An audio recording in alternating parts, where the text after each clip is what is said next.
ಎಲ್ಲರಿಗೂ ಸಹ ವಂದನೆಗಳು. ಕೇಶವ ಸ್ಮೃತಿ ಸಂವರ್ಧನಾ ಸಮಿತಿ ಸಂಗನಿಕೇತನ ಮಂಗಳೂರು ಹಾಗೂ ನಮ್ಮ ಟಿ ವಿ ಇವರ ಸಂಯೋಜನೆಯಲ್ಲಿ ಈ ಒಂದು ಕಾರ್ಯಕ್ರಮದಲ್ಲಿ ನಡೆಯುವಂತಹ ಆರೋಗ್ಯಕ್ಕಾಗಿ ಯೋಗ ಈ ಒಂದು ಸಂಚಿಕೆಯ ಮಾಲಿಕೆಯಲ್ಲಿ ಬಂಧುಗಳೇ, ನಮ್ಮ ಯೋಗದ ಮೂಲಕ ಹೇಗೆ ನಮ್ಮ ಆರೋಗ್ಯ ರಕ್ಷಣೆ ಸಾಧ್ಯ ಎಂಬ ಮಲಗಿಕೊಂಡು ಮಾಡುವ ಇನ್ನಷ್ಟು ಆಸನಗಳನ್ನು ಈ ಸಂಚಿಕೆಯಲ್ಲಿ ಗಮನಿಸೋಣ. ಬಂಧುಗಳೇ, ಇತ್ತೀಚಿನ ಆಧುನಿಕ ಜೀವನ ಶೈಲಿಯಲ್ಲಿ ಭಾಳಷ್ಟು ಮಂದಿಗೆ ಒತ್ತಡ ಆಗ್ತದೆ, ಸ್ಟ್ರೆಸ್ ಆಗ್ತದೆ, ಎಲ್ಲ ಸಹಜ. ಅದಕ್ಕೆ ಹಲವಾರು ತೆರಪೆಗಳಿವೆ. ಏನು ಈ ಪ್ರಸಕ್ತ ಪರಿಸ್ಥಿತಿಯಲ್ಲಿ ಕಾಡುವಂತಹ ಈ ಒಂದು ಕೋವಿಡ್-19 ಒಂದು ಪರಿಸ್ಥಿತಿಯಲ್ಲಿ ನಾವೆಲ್ಲ ಸರ್ಕಾರ ನಿಯಮಗಳನ್ನು ಸಹ ಪಾಲಿಸಿಕೊಂಡು ಹಾಗೆ ಕೆಲವು ಬೂಸ್ಟ್ ಇರುವಂಥ ಇದೊಂದು ಪ್ರಾಚೀನ ಕಲೆ ವಿದ್ಯೆಯಾಗಿದೆ. ಬಂಧುಗಳೇ, ಈ ಯೋಗವನ್ನು ಬೆಳಿಗ್ಗೆ ಅಥವಾ ಮುಂಜಾನೆ ಅಥವಾ ಸಂಜೆ ಹೊತ್ತಿಗೆ ಖಾಲಿ ಹೊಟ್ಟೆಯಲ್ಲಿ ನಾವು ನಿತ್ಯ ಅಭ್ಯಾಸ ಮಾಡಿದಾಗ ಒಂಥರ ಹುರುಪು ಉಲ್ಲಾಸ ಎಲ್ಲ ಒದಗಿ ಬರ್ತದೆ. ಬಂಧುಗಳೇ, ಹಾಗೆ ಯಾವಾಗಲೂ ಯೋಗ ಪ್ರಾರಂಭ ಮಾಡೋ ಮುಂಚೆ ಒಮ್ಮೆ ಇಷ್ಟ ದೇವರನ್ನು ನೆನೆಸಿಕೊಂಡು ಈ ಆರಂಭದಲ್ಲಿ ಯೋಗ ಮಂತ್ರವನ್ನು ಪಠಿಸೋಣ. ಯೋಗೇನ ಚಿತ್ತಸ್ಯ ಪದೇನ ವಾಚಾಂ ಮಲಂ ಶರೀರಸ್ಯ ಚ ವೈದ್ಯಕೇನ ಯೋಪಾಕರೋತ್ತಂ ಪ್ರವರಂ ಮುನೀನಾಂ ಪತಂಜಲಿಂ ಪ್ರಾಂಜಲಿರಾನತೋಸ್ಮಿ. ಪತಂಜಲಿ ಋಷಿಮನಿಗೆ ನಮನ ಮಾಡುತ್ತಾ ಬಂಧುಗಳೇ, ಈ ಒಂದು ಸಂಚಿಕೆಯಲ್ಲಿ ಆರಂಭದಲ್ಲಿ ಯೋಗದ ವಲಯಕ್ಕೆ, ಯೋಗದ ಟ್ರ್ಯಾಕಿಗೆ ಮನಸ್ಸನ್ನು ಒಂದೆಡೆ ಕೇಂದ್ರೀಕೃತಗೊಳಿಸುವಂತಹ ಸರಳ ಧ್ಯಾನ. ಆರಂಭ ಮಾಡುವಾಗ ನಾವು ಯೋಗದ ಆರಂಭದಲ್ಲಿ ಪ್ರಥಮವಾಗಿ ಒಂದು ಚಿಕ್ಕ ಧ್ಯಾನ ಮಾಡಿದರೆ ನಮಗೆ ನೆಕ್ಸ್ಟ್ ಮುಂದೆ ಹೋಗಲಿಕ್ಕೆ ಸುಲಭ ಆಗ್ತದೆ. ಯಾಕೆಂದರೆ ನಮ್ಮ ಮನಸ್ಸು ಪೂರ್ತಿ ಇದಕ್ಕೆ ಅಟೆನ್ಷನ್ ಫೋಕಸ್ ಆಗಲಿಕ್ಕೆ ಸಹಾಯಕವಾಗುತ್ತದೆ. ಈಗ ಚಿಕ್ಕ ಧ್ಯಾನ. ಬೆನ್ನು, ಕುತ್ತಿಗೆ, ಶಿರಸ್ಸು ನೇರ, ದೇಹ ಸಡಿಲ. ಯಾವುದಾದ್ರು ಒಂದು ಆಸನ ಆಯ್ಕೆ ಮಾಡಿ. ತೀರಾ ಕಷ್ಟ ಆದರೆ ಕುರ್ಚಿಯಲ್ಲಿ ಕುಳಿತಾದರೂ ಅಭ್ಯಾಸ ಮಾಡಬಹುದು. ಕಣ್ಣು ಮುಚ್ಚೋಣ. ಆಂತರಿಕ ವಿಷಯಗಳಾದ ನಮ್ಮ ಮೂಗಿನಲ್ಲಿ ಹರಿದಾಡುವ ಸಾಮಾನ್ಯ ಉಸಿರಾಟವನ್ನು ಗಮನಿಸುತ್ತಾ ಇರೋಣ. Please try to concentrate now only in normal breathing. ಈಗ ಉಸಿರಿನ ಕಡೆ ಗಮನ ಹರಿಸಿ ಆ ನಾರ್ಮಲ್ ಬ್ರೀತ್ ಅಂದರೆ ಸಹಜ ಉಸಿರಾಟವನ್ನು ಲೆಕ್ಕ ಹಾಕಿ 1 ರಿಂದ 5, 10 ಹೀಗೆ ಜಾಸ್ತಿ ಎಲ್ಲ ಮಾಡಬಹುದು. ಹಾಗೆ ಸ್ವಲ್ಪ ಹೊತ್ತು ಉಸಿರನ್ನೇ ಲೆಕ್ಕ ಹಾಕುತ್ತಾ ಇರೋಣ.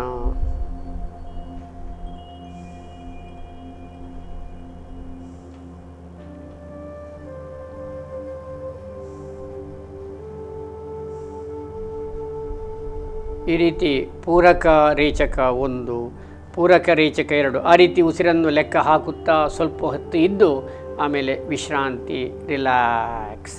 ಬಂಧುಗಳೇ, ಈಗ ಎರಡನೇ ಹಂತ ಸುಖ ಪ್ರಾಣಾಯಾಮ, ಸಿಂಪಲ್ ಪ್ರಾಣಾಯಾಮ, ಸರಳ ಪ್ರಾಣಾಯಾಮ. ಇದು ಶ್ವಾಸಕೋಶದ ಸಾಮರ್ಥ್ಯಕ್ಕೆಲ್ಲ ಬಹಳ ಪರಿಣಾಮಕಾರಿ. ಎಂದಿನಂತೆ ಚಿನ್ಮುದ್ರೆ, ಬ್ಯಾಕ್ ಶುಡ್ ಬಿ ಸ್ಟ್ರೇಟ್. ಉಸಿರನ್ನು ಒಮ್ಮೆ ಹೊರಕ್ಕೆ ಬಿಡಬೇಕು. ದೀರ್ಘವಾಗಿ ಉಸಿರನ್ನು ಒಳಕ್ಕೆ ತೆಕೊಳ್ಳೋಣ. ಅಂದರೆ ಪೂರಕ ತೆಕೊಳ್ಳುವಾಗ ಚೆಸ್ಟ್ ಎಲ್ಲ ಹೊಟ್ಟೆ ಎಕ್ಸ್ಪಾಂಡ್ ಆಗ್ತದೆ. ಆಮೇಲೆ ಹೊರಕ್ಕೆ ಬಿಡುವಾಗ ಒಳಗೆ ಹೋಗ್ತದೆ. ಎಕ್ಸೇಲ್. ಇಲ್ಲಿ ಕುಂಭಕ ರಹಿತ ಮಾಡೋಣ, ಯಾಕೆಂದರೆ ಯಾವುದೇ ರೀತಿಯ ಅಡ್ಡ ಪರಿಣಾಮ ಸಹ ಇಲ್ಲ. ಇನ್ನೊಮ್ಮೆ ಮ್ಯಾಕ್ಸಿಮಮ್ ಇನ್ಹೇಲ್, ಮ್ಯಾಕ್ಸಿಮಮ್ ಎಕ್ಸೇಲ್. ದಯವಿಟ್ಟು ಗಮನಿಸಿ, ಆಕಾಂಕ್ಷ ಏನು ಪ್ರಸ್ತುತ ಪಡಿಸ್ತಾ ಇದ್ದಾಳೆ ನೋಡಿ. ದೀರ್ಘವಾಗಿ ಉಸಿರನ್ನು ಒಳಕ್ಕೆ ತೆಗೆದುಕೊಳ್ಬೇಕು, ಹಾಗೆ ದೀರ್ಘವಾಗಿ ಉಸಿರನ್ನು ಹೊರಕ್ಕೆ ಬಿಡಬೇಕು. ಇದೆಲ್ಲ ಸ್ಲೋಲಿ, ಸೌಂಡ್ಲೆಸ್, ಕಂಟಿನ್ಯೂಸ್. ಇದು ನಿತ್ಯ ನಾವು ಯೋಗ ಮಾಡುವಾಗ ಮಾಡಬೇಕು ಅಂತೇಳಿ ಬಹಳ ಮುಖ್ಯ. ಪ್ರಾರ್ಥನೆ, ಧ್ಯಾನ, ಸುಖ ಪ್ರಾಣಾಯಾಮ, ಇನ್ನು ಕೆಲವು ಕ್ರಿಯೆಯೆಲ್ಲ ನಿತ್ಯ ಮಾಡುವಂತಹ ಕ್ರಮ ಪದ್ಧತಿ ಹಾಗೆ. ಆಮೇಲೆ ರಿಲ್ಯಾಕ್ಸ್. ಇತ್ತೀಚಿನ ಪ್ರಸಕ್ತ ಪರಿಸ್ಥಿತಿ ಕೆಲವು ಈ ಚೇರಲ್ಲಿ ಕೂತು ಮಾಡುವ ವ್ಯಾಯಾಮ ನೋಡೋಣ. ಅವ್ರೇನು ಮಾಡಬೇಕು ಅಂದರೆ ಮುಖ್ಯವಾಗಿ ನಮ್ಮ ಲಂಗ್ಸ್ ಕೆಪ್ಯಾಸಿಟಿ ಹೆಚ್ಚಾಗಬೇಕು. ಈಗ ಆಕಾಂಕ್ಷೆ ತೋರಿಸ್ತಾಳೆ, ಅದು ನಾವು ನಿಂತುಕೊಂಡು ಹಿಂದೆ ತೋರಿಸಿದ್ದೇವೆ ಸಂಚಿಕೆಯಲ್ಲಿ. ಫಸ್ಟ್ 2 ಕೈಯನ್ನು ಹೀಗೆ ಮುಂದೆ ಚಾಚಬೇಕು ನೋಡಿ. ಈ ರೀತಿ ವಿಸ್ತರಿಸುವಂಥ ವ್ಯಾಯಾಮ ನೋಡಿ. ಉಸಿರನ್ನು ತೆಗೆದುಕೊಳ್ಳುತ್ತಾ ಕೈ ಅಗಲ ಮಾಡಬೇಕು. ಎಕ್ಸೇಲ್ ನೋಡಿ, ಈ ರೀತಿ ಇದು ಬರುವಾಗ ಎಕ್ಸೇಲ್, ಉಸಿರನ್ನು ಬಿಡುತ್ತಾ ಹತ್ತಿರ. ಇದು ಶ್ವಾಸಕೋಶದ ಸಾಮರ್ಥ್ಯ ಹೆಚ್ಚಾಗಲಿಕ್ಕೆ ನೋಡಿ. ಇನ್ಹೇಲ್, ಹೀಗೆ ಸ್ಟ್ರೆಚ್ ಮಾಡಬೇಕು. ಎಕ್ಸೇಲ್. ಇನ್ನೊಮ್ಮೆ ಕೊನೆಯ ಬಾರಿ ನೋಡಿ. ಕೊನೆಯ ಪಕ್ಷ ನಿಂತುಕೊಂಡು ಆಗ್ತಾ ಇಲ್ಲ, ಮನೆಯಲ್ಲಿ ಕುಳಿತು ಚೇರಲ್ಲಿ ಮಾಡ್ಬೋದು ನೋಡಿ. ಈ ವಯಸ್ಸಾದವರು, ಕಷ್ಟ ಆಗೋರಿಗೆಲ್ಲ ಇದು ಒಳ್ಳೆಯದು, ತುಂಬ ಒಳ್ಳೆ ಆಗ್ತದೆ. ಯಾಕಂದರೆ ಲಂಗ್ಸ್ ಕೆಪ್ಯಾಸಿಟಿ ಹೆಚ್ಚಾಗಲಿಕ್ಕೆ ಒಳ್ಳೆಯದು. ರಿಲ್ಯಾಕ್ಸ್. ಹಾಗೆ ಇನ್ನೊಂದು ಗಮನಿಸೋಣ, ನಾವು ಜೊತೆಯಾಗಿ ತೋರಿಸ್ತಾ ಇದ್ದೇವೆ ನೋಡಿ. ಪರಸ್ಪರ ಬೆರಳನ್ನು ಹಿಡಿಬೇಕು. ಈ ರೀತಿ ಕೈಯನ್ನು ಹೀಗೆ ಕೆಳಗಿಡಬೇಕು ಆರಂಭದಲ್ಲಿ. ಆಮೇಲೆ ಒಂಥರ ಪರ್ವತಾಸನ ಆಗಿ ಇದನ್ನು ಚೇರಲ್ಲಿ ಕೂತು ಮಾಡ್ಬೋದು. ಉಸಿರನ್ನು ತೆಗೆದುಕೊಳ್ಳುತ್ತಾ ನಿಧಾನವಾಗಿ ಎರಡೂ ಕೈಗಳನ್ನು ನೇರ ಮಾಡಬೇಕು. ಹಾಗೆ ಉಸಿರನ್ನು ಬಿಡುತ್ತಾ ನಿಧಾನವಾಗಿ ಎರಡೂ ಕೈಗಳನ್ನು ಕೆಳಗಿಳಿಸಬೇಕು. ಇದು ಸುಲಭ, ಸರಳ. ಮನೆಯಲ್ಲಿ ಕುಳಿತುಕೊಂಡು ಚೇರಲ್ಲಿ ಆಗಲಿ, ಬೆಂಚಲ್ಲಾಗಲಿ, ಸೋಫಾದಲ್ಲಿ ಸಹ ಮಾಡ್ಬೋದು. ಇನ್ಹೇಲ್. ಆಸಕ್ತರು ಪ್ರಯತ್ನ ಪಡಿ ಬಂಧುಗಳೇ. ಯಾಕೆಂದರೆ ಕೆಲವು ಯೋಗ ಮಾಡಲಿಕ್ಕೆ, ವ್ಯಾಯಾಮ ಮಾಡಲಿಕ್ಕೆ ಕಷ್ಟ ಆಗೋರಿ, ಕೆಲವು ಸಮಸ್ಯೆ ಇದ್ದವರಿಗೆ ಇಂಥದ್ದು ಮಾಡ್ಬೋದು. ಇದು ಎಲ್ಲರೂ ಮಾಡ್ಬೋದು. ಎಕ್ಸೇಲ್ ನೋಡಿ. ಇಲ್ಲಿ ಶ್ವಾಸಕೋಶದ ಸಾಮರ್ಥ್ಯ ಹೆಚ್ಚಾಗ್ತದೆ, ಹೃದಯಕ್ಕೆ ಮೃದುವಾದ ವ್ಯಾಯಾಮ. ಇನ್ಹೇಲ್. ಇಂಥ ಕೆಲವು ಸಾಧ್ಯವಾಗುವ ವ್ಯಾಯಾಮಗಳನ್ನು ಮಾಡಿಕೊಂಡು ನಾವು ಆಮೇಲೆ ಯೋಗಾಸನ ಮಾಡಬೇಕು ಬಂಧುಗಳೇ. ರಿಲ್ಯಾಕ್ಸ್. ಈ ರೀತಿ 6 ಬಾರಿ 9 ಬಾರಿ ಎಲ್ಲ ಮಾಡಬಹುದು ಬಂಧುಗಳೇ. ಇನ್ನೀಗ ನಾವು ಮಲಗಿಕೊಂಡು ಮಾಡುವ ಕೆಲವು ಯೋಗಾಸನಗಳನ್ನು, ಅದರಲ್ಲಿ ಹೊಟ್ಟೆಯ ಆಧಾರದಲ್ಲಿ ಮಾಡುವ, ಅದರಲ್ಲಿ ವಿಶೇಷವಾಗಿ ನಮ್ಮ ಲಂಗ್ಸಿಗೆ, ಶ್ವಾಸಕೋಶಕ್ಕೆ ಅಥವಾ ಜಠರಕ್ಕೆ ಬೇಕಾಗುವಂಥ, ಎದೆಯ ಭಾಗಕ್ಕೆ ಬೇಕಾಗುವಂಥ ಕೆಲವು ಆಸನ ಮಾಡೋಣ. ಈ ಹಿಂದಿನ ಸಂಚಿಕೆಯಲ್ಲಿ ನಿಂತುಕೊಂಡು, ಕುಳಿತುಕೊಂಡು ಮತ್ತು ಮಲಗಿಕೊಂಡು ಬೆನ್ನಿನ ಆಧಾರದಲ್ಲಿ ನೋಡಿ. ಈಗ ಹೊಟ್ಟೆಯ ಆಧಾರದ ಕೆಲವು ಆಸನಗಳನ್ನು ಈ ಸಂಚಿಕೆಯಲ್ಲಿ ಗಮನಿಸೋಣ ಬಂಧುಗಳೇ. ಆತ್ಮೀಯ ವೀಕ್ಷಕ ಬಾಂಧವರೇ, ಈಗ ಮಲಗಿಕೊಂಡು ಮಾಡುವ ಅಂದರೆ ಹೊಟ್ಟೆಯ ಆಧಾರದಲ್ಲಿ ಕೆಲವು ಆಸನಗಳನ್ನು ಗಮನಿಸಿ. ಅದರಲ್ಲಿ ವಿಶೇಷವಾಗಿ ಇದು ನಮ್ಮ ಲಂಗ್ಸಿಗೆ ಇರುವಂಥದ್ದು, ಅಂದರೆ ಅದಕ್ಕೆ ಒತ್ತಡ ಆಗದಿರಲಿಕ್ಕೆ, ಹಾಗೆ ಅದರ ಸಾಮರ್ಥ್ಯ ಹೇಗೆ ಹೆಚ್ಚಿಸಬಹುದು ಬಗ್ಗೆ ಮಾಹಿತಿ ಪಡೆಯೋಣ. ಸಾಧ್ಯವಾದರೆ ಯಾರಿಗೆ ಮಂಡಿ ನೋವಿಲ್ಲ ಅಥವಾ ಕಾಲಿನ ಆ್ಯಂಕಲ್ಸ್ ಪೇನ್ ಎಲ್ಲ ಇಲ್ಲದ್ರೆ ಈಗ ವಜ್ರಾಸನ ಬಹಳ ಒಳ್ಳೆಯದು. ಈಗ ಡೈಮಂಡ್ ಪೋಶ್ಚರ್ ಹೇಳ್ತೀವಿ, ಸಿಡಿಲ ಭಂಗಿ ಅಂತ ಇನ್ನೊಂದು ಹೆಸರಿದೆ ಬಂಧುಗಳೇ. ಈ ಆಸನ ಬಹಳ ಪರಿಣಾಮಕಾರಿ. ನಾವು ಇದರಲ್ಲಿ ಒಂದು ಪ್ರಾಣಾಯಾಮ ಈ ಸಂದರ್ಭ ನಿಮಗೆ ತೋರಿಸ್ತೇವೆ, ಈ ಸಂದರ್ಭದಲ್ಲಿ ತೋರಿಸ್ತೇವೆ ನೋಡಿ. ಹಸ್ತವನ್ನು ಹೀಗೆ ಒತ್ತಿಟ್ಟುಕೊಳ್ಬೇಕು ಪ್ರಥಮವಾಗಿ. ಆಮೇಲೆ ಬೆನ್ನು ಕುತ್ತಿಗೆ ನೇರ ಮಾಡಿ, ಇಲ್ಲಿ ಈ ಶ್ವಾಸಕೋಶದ ಸಾಮರ್ಥ್ಯ ಹೆಚ್ಚಾಗಲಿ, ಕೆಲವರು ಆಕ್ಸಿಜನ್ ಸಿಗ್ತಾ ಇಲ್ಲ, ಆಕ್ಸಿಜನ್ ಹೆಚ್ಚು ಹೋಗಲಿಕ್ಕೆ ಹೇಗೆ ಯೋಗದ ಮೂಲಕ ಹೇಗೆ ಸಾಧ್ಯ ಅಂತೇಳಿ ಸುಖ ಪ್ರಾಣಾಯಾಮ ಪ್ರಕಾರ 1 ಅದನ್ನು ಗಮನಿಸ್ಕೊಂಡು ನಾವು ಮುಂದೆ ಹೋಗೋಣ ಬಂಧುಗಳೇ. ಯಾಕಂದರೆ ಇದು ಬಹಳ ಸುಲಭ, ಸರಳ, ಸಾಮಾನ್ಯ ಎಲ್ಲರೂ ಮಾಡ್ಬೋದು. ಯಾರು ಮಾಡಬಾರ್ದು ಅಂದರೆ ತುಂಬ ಕುತ್ತಿಗೆ ನೋವಿದ್ದವರು, ಹೃದಯ ದೌರ್ಬಲ್ಯ ಇದ್ದವರು ನಾವು ಬೇಡ ಹೇಳ್ತೇವೆ. ಮಾಡೋ ವಿಧಾನ ಹೀಗೆ: ಬೆನ್ನು ಕುತ್ತಿಗೆ ನೇರ ಮಾಡಿ, ಉಸಿರನ್ನು ತೆಗೆದುಕೊಳ್ಳುತ್ತಾ ನಿಧಾನವಾಗಿ ನೆಕ್ ಆ್ಯಂಡ್ ಹೆಡ್ ಹ್ಯಾಂಗಿಂಗ್ ನೋಡಿ. ಈ ರೀತಿ ಪೂರ್ತಿ ಹ್ಯಾಂಗ್ ಮಾಡಬೇಕು. ಇಲ್ಲಿ ಶೋಲ್ಡರ್ಸ್ ವೈಡ್ ಬರಬೇಕು ನೋಡಿ. ಈ ರೀತಿ ಇಲ್ಲಿ ಎಕ್ಸ್ಪಾಂಡ್ ಮಾಡಬೇಕು. Exhale, come back. ಇನ್ನೊಮ್ಮೆ ನೋಡಿ, ಎಷ್ಟು ಸಾಧ್ಯವಾಗ್ತದೆ ಅಷ್ಟು ಸ್ಟ್ರೆಚ್ ಮಾಡಬೇಕು. ಆಗ ಶ್ವಾಸಕೋಶದ ಗಾಳಿ ಚೀಲಗಳು ಎಲ್ಲವೆಲ್ಲ ಓಪನ್ ಆಗಿ ಸರಾಗವಾಗಿ ಗಾಳಿ ಒಳಗೆ ಹೋಗ್ತದೆ. ಎಷ್ಟು ಲೀಟರ್ಗಟ್ಟಲೆ ಆಕ್ಸಿಜನ್ ಹೋಗ್ತದೆ. ಇನ್ನೊಮ್ಮೆ ನೋಡೋಣ. While inhale, neck and head hanging ನೋಡಿ. ಈ ರೀತಿ ಶಿರಸ್ಸು ಹ್ಯಾಂಗ್ ಮಾಡಬೇಕು ನೋಡಿ. ಅಲ್ಲಿ some seconds hold, back straight ಇರಬೇಕು, ಬೆನ್ನು ಬಗ್ಗಬಾರ್ದು.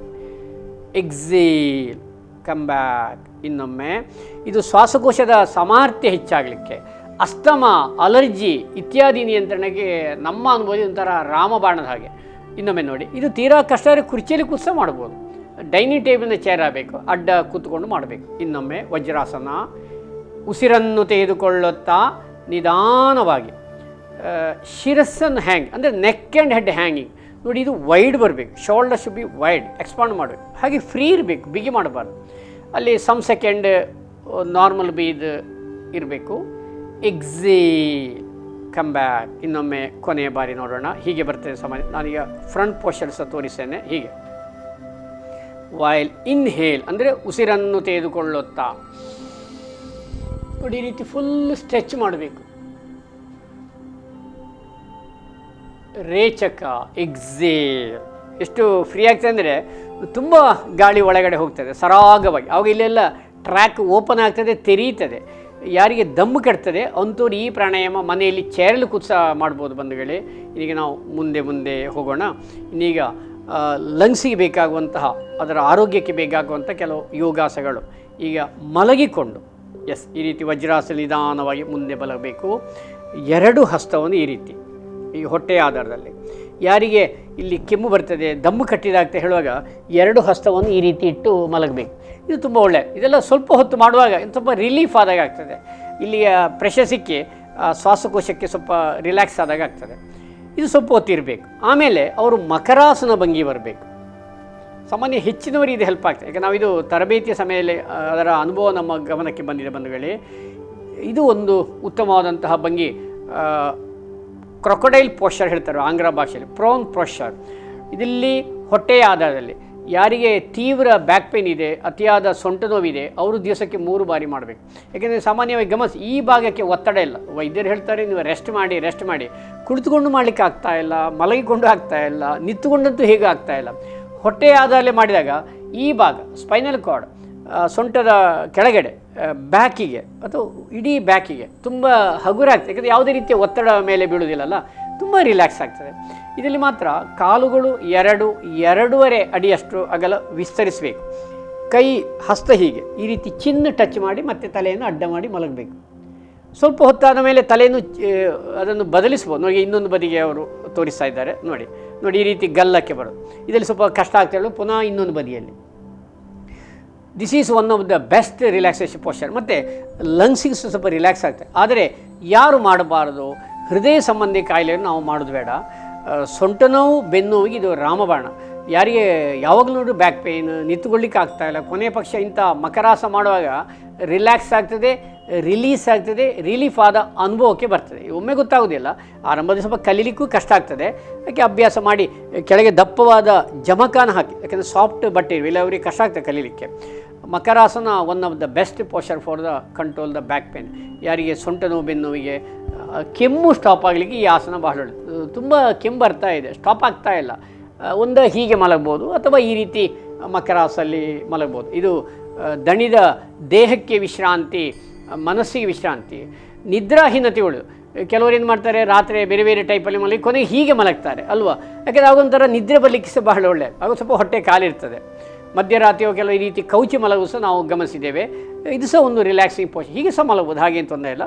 ತುಂಬ ನಿದ್ರಾಹೀನತೆಯ ಸಮಸ್ಯೆ ಇದ್ದರೂ ಸಹ ಈ ಒಂದು ಆಸನ ಪರಿಣಾಮಕಾರಿ.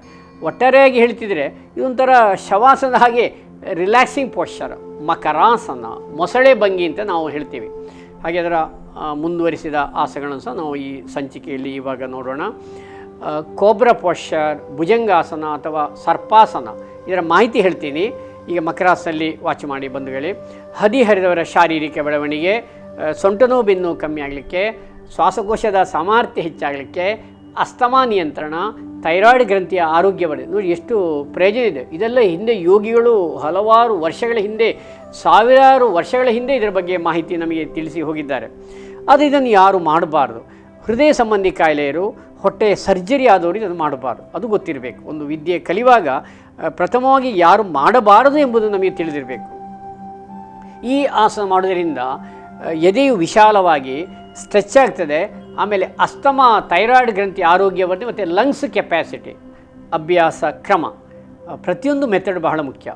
ಕಾಲುಗಳು ಜೋಡಣೆ, ಕೈ ನೇರ, ಕೈ ಮುಂದಕ್ಕೆ ನೇರ ಚಾಚಬೇಕು, ಹಣೆ ನೆಲಕ್ಕೆ. ನೋಡಿ, ಚಿನ್ನಲ್ಲ ಹಣೆ. ಇನ್ನು ಭುಜದ ಕೆಳಗಡೆ 2 ಕೈಗಳು. ಇಲ್ಲಿ ಮೆಥಡಲ್ಲಿ ಕಾಂಪ್ರಮೈಸ್ ಇಲ್ಲ. ಕಾಲು ಜೋಡಣೆ ಆಗಿರ್ತದೆ. ಸಾಧ್ಯವಾದರೆ ಎಲ್ಬೋ ಹತ್ತಿರ ಹಾಯಾಗಿ ನಿಧಾನವಾಗಿ ಉಸಿರನ್ನು ತೆಗೆದುಕೊಳ್ಳುತ್ತಾ ನಿಧಾನವಾಗಿ ಹಾವಿನ ಹೆಡೆಯಂತೆ ತಲೆ ಎತ್ತಬೇಕು. ಇಲ್ಲಿ ತೈಸ್ ಎತ್ತಬಾರ್ದು. ಭುಜ ಅಗಲ. ನೋಡಿ, ಇಲ್ಲಿ ಕೈ ಸ್ಟ್ರೇಟ್ ಆದರೆ ಒಳ್ಳೆಯದು. ಕಾಲು ಪೂರ್ತಿ ಜೋಡಣೆ ಆಗಲಿಕ್ಕೆ ಪ್ರಯತ್ನ. ಭುಜ ಅಗಲ, ಶೋಲ್ಡರ್ಸ್ ವೈಡ್. ನೋಡಿ ಈ ರೀತಿ. ಇದಕ್ಕೆ cobra posture, serpent posture, bhujangasana ಎಲ್ಲ ಒಂದೇ ಹೆಸರು. Serpent posture, cobra posture, bhujangasana, sarpasana. ಹೆಡೆ ಎತ್ತುವ ಸರ್ಪದಂತೆ ಕಾಣ್ತದೆ. ಅದಕ್ಕೆ ಈ ಆಸನ ಹೆಸರನ್ನು ಇಡಲಾಗಿದೆ ಬಂಧುಗಳೇ. ಇದರಲ್ಲಿ ಸಾಮಾನ್ಯ ಎಷ್ಟು ಹೊತ್ತಿರಬೇಕು, ಒಂದು 10-15 ಉಸಿರಾಟ ಅಥವಾ ಇನ್ನೂ ಹೆಚ್ಚು ಹೊತ್ತು ಬೇಕಾದಾಗೆ. ಆಮೇಲೆ ಎಕ್ಸೇಲ್, ಉಸಿರನ್ನು ಬಿಡುತ್ತಾ, ಅಂದರೆ ರೇಚಕ. ಇನ್ನೊಮ್ಮೆ ನೋಡೋಣ. ಸೇಮ್, ಭುಜದ ಕೆಳಗಡೆ 2 ಕೈಗಳು. ಈಗ ಇದನ್ನು ಕಲಿಯೋದು ಹೇಗೆ? ಒಮ್ಮೆ ಅಷ್ಟು ಮಾಡಲಿಕ್ಕೆ ಕಷ್ಟ. ಅದಕ್ಕೆ ಆರಂಭದಲ್ಲಿ ಹೀಗೆ ಮಾಡಬೇಕು. ಇನ್ಹೇಲ್, ಒಂದು ಸ್ವಲ್ಪ ಎತ್ತಬೇಕು, ಸ್ವಲ್ಪ ಹೊತ್ತಲ್ಲಿ ನಿಲ್ಲಬೇಕು. ಈಗ ನನಗೆ ಆಗ್ತಾ ಇಲ್ಲ, ಬ್ಯಾಕ್ ಬಿಗಿತಾ ಇದೆ, ಸೊಂಟ ಕಷ್ಟ ಆಗ್ತದೆ ಅಥವಾ ನೋವಾಗ್ತದೆ. ಮತ್ತು ಅಭ್ಯಾಸ ಆದಮೇಲೆ ಮೆಲ್ಲಗೆ ಡೇ ಬೈ ಡೇ ಎತ್ತಬೇಕು. ಎತ್ತಿ ಪೂರ್ತಿ ಹಿಂದೆ ತರಬೇಕು. ಇದು ಅಭ್ಯಾಸ ಕ್ರಮ. ಕಾಲು ಜೋಡಣೆ ಮಾಡಬೇಕು ಬಂಧುಗಳೇ.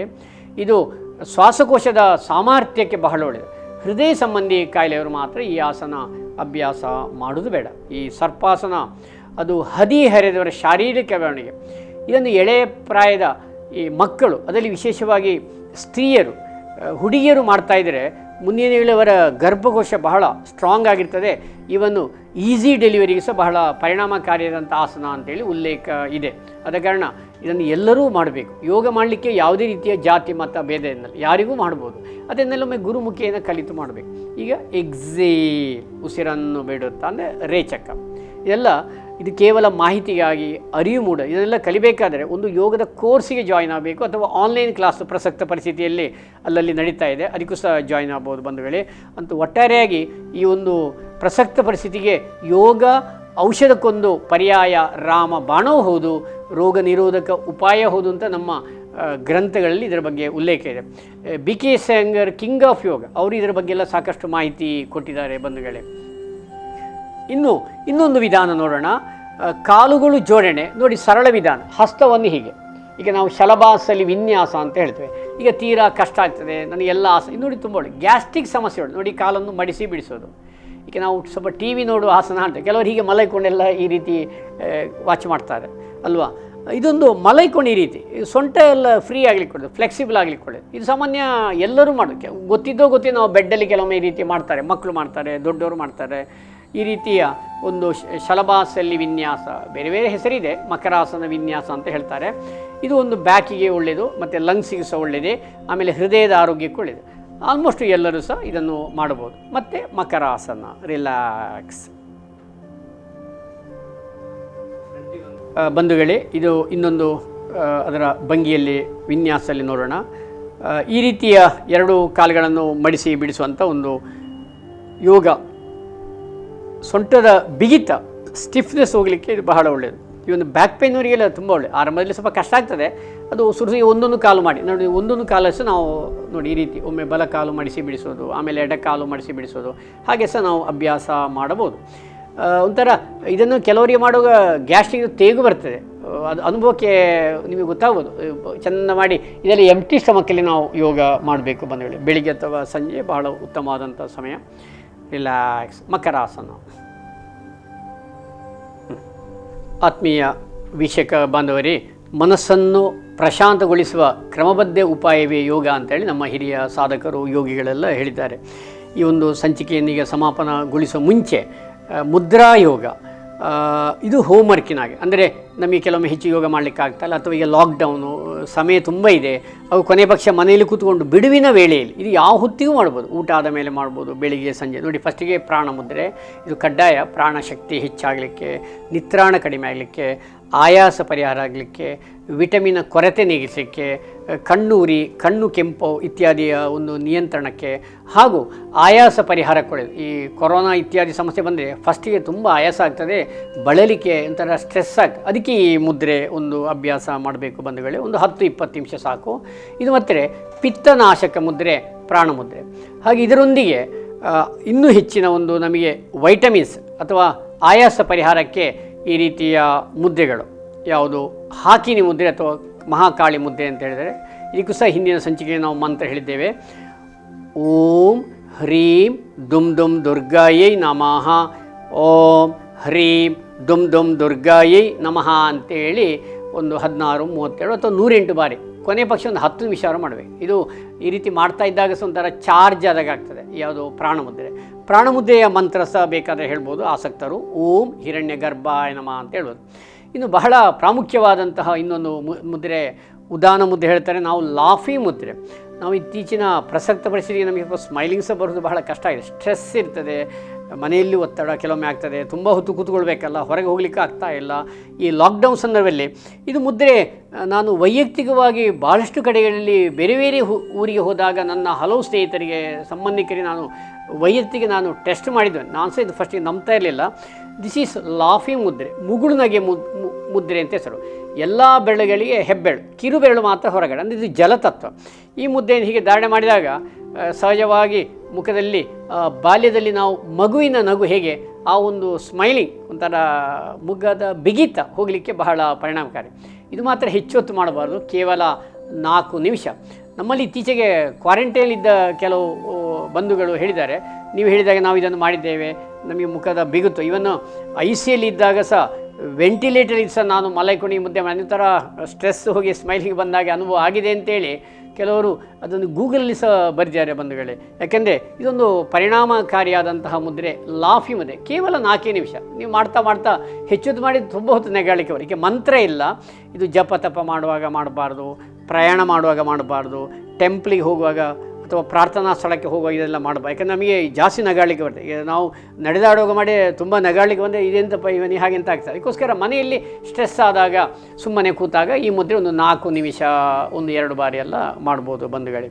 ಇಷ್ಟು ಹೇಳುತ್ತಾ ಈ ಒಂದು ಸಂಚಿಕೆಯನ್ನು ನಾವಿವಾಗ ಸಮಾಪನಗೊಳಿಸೋಣ ಬಂಧುಗಳೇ. ಕೇಶವ ಸ್ಮೃತಿ ಸಂವರ್ಧನಾ ಸಮಿತಿ, ಸಂಗನಗೀತನ ಮಂಗಳೂರು ಹಾಗೂ ನಮ್ಮ ಟಿ ವಿಯ ಒಂದು ಜಂಟಿ ಸಂಯೋಜನೆಯಲ್ಲಿ ಜರುಗುವಂತಹ ಈ ಒಂದು ಆರೋಗ್ಯಕ್ಕಾಗಿ ಯೋಗದ ಈ ಸಂಚಿಕೆಯನ್ನು ಇವಾಗ ನಾವು ಸಮಾಪನಗೊಳಿಸೋಣ. ಆದರೆ ಒಂದು ಕೊರೋನಾಕ್ಕೆ ಭಯ ಪಡೋದು ಬೇಡ. ಕೊರೋನಾಕ್ಕೆ ಮೇಯ್ನ್ ಬೇಕಾಗೋದು ಧೈರ್ಯ, ಖಚಿತತೆ, ಸ್ಪಿರಿಚುವಲ್ ಪವರ್, ನಮ್ಮ ಮನೋಬಲ ಎಲ್ಲ ನಾವು ಗಟ್ಟಿ ಮಾಡಿಕೊಂಡು ಬಿಡುವಿನ ವೇಳೆಯಲ್ಲಿ ಮುಂಜಾನೆ ಸಂಜೆ ಸ್ವಲ್ಪ ಯೋಗ ಮಾಡುವಾಗ ನಮ್ಮ ಸದೃಢ ಶರೀರಕ್ಕೂ ಆರೋಗ್ಯ ಭಾಗ್ಯಕ್ಕೂ ಸಹಕಾರಿ ಆಗುತ್ತದೆ ಹೇಳುತ್ತಾ ಇದೀಗ ನಾವು ಶಾಂತಿ ಮಂತ್ರದೊಂದಿಗೆ ನಾವು ಸಮಾಪನ ಮಾಡೋಣ. ಸರ್ವೇ ಭವಂತು ಸುಖಿನಃ, ಸರ್ವೇ ಸಂತು ನಿರಾಮಯ, ಸರ್ವೇ ಭದ್ರಾಣಿ ಪಶ್ಯಂತು, ಮಾ ಕಶ್ಚಿತ್ ದುಃಖಭಾಗ್ ಭವೇತ್. ಓಂ ಶಾಂತಿ ಶಾಂತಿ ಶಾಂತಿ. ಧನ್ಯವಾದಗಳು. ಎಲ್ಲರಿಗೂ ಸಹ ವಂದನೆಗಳು.